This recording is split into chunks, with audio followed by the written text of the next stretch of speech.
Ah, breakfast time. Happy 420.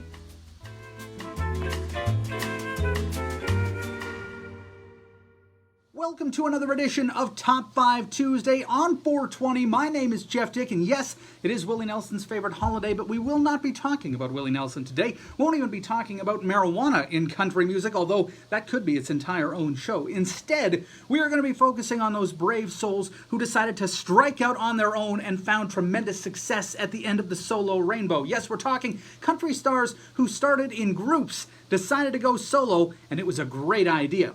Here's my top 5. Starting at number 5, we've got Chris Stapleton, one of the biggest stars today, but he actually started out his music career as a part of a couple of different groups. He was part of the Steel Drivers, which was a bluegrass band formed in 2005, and at the same time, he was also a member of the Johnson Brothers, a rock and roll outfit that had started in Nashville around 2007. He was in both of those bands at the same time, but around 2010, he leaves the Steel Drivers, the Johnson Brothers go on hiatus, and Chris decides to go solo, and man oh man, has it been a rocket ride ever since for Chris Stapleton. From Grammy Awards to great performances on television to fantastic albums, we've got a whole lot of great Chris Stapleton content in the last 10 years, and there's more on the way, you know there is. So Chris Stapleton, he comes in at number 5.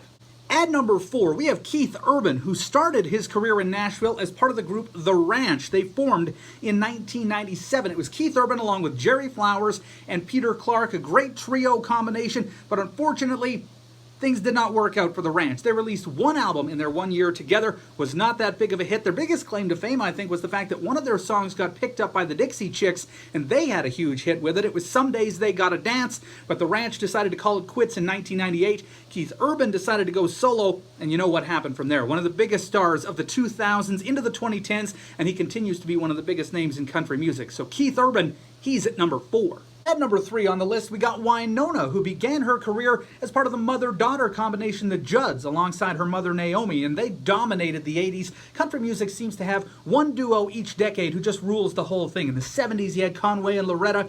In the 90s, you had Brooks and Dunn, but the 80s belonged to the Judds, hit record after hit record. But as the 80s started to wind down, a new decade is upon us, they parted ways, and Nona became an absolute superstar on her own. She was a vocal powerhouse. You couldn't deny it anymore. She was the star of the show, and she showed it. 25 charted singles as a solo artist, 4 of them hitting number 1, and she had big hits with She Is His Only Need, I Saw the Light, No One Else on Earth. Nona, a superstar if ever there was one, she's going to be at number 3. At number 2, Vince Gill. Now, before he was Vince Gill's solo artist, having one of the greatest careers in country music, he was the lead singer of the Pure Prairie League, but he was not the first lead singer of that group either. They were already well established by the time 1978 rolled around, but they needed a new lead singer. He auditioned, got the job, and had a huge hit with them in 1980 with Let Me Love You Tonight, one of my favorite songs from that era. The group was doing well, but their record company was not. Casablanca Records actually folded at that time, and when they folded in 1982, Vince Gill decided, you know what, I'm going to strike out on my own, and that was the right decision because Vince Gill became one of the biggest stars of the 90s, had a ton of hit records, Grammy Awards to his name, all a fantastic move. But he started with the Pure Prairie League, so he's number 2 on our list of stars who went solo successfully. At number 1, Kenny Rogers. It's gotta be. When you're talking about country stars who started in groups, then went solo successfully, it's gotta be Kenny. It was Kenny Rogers and the First Edition. How he got on the national scene, a psychedelic rock group in the 60s.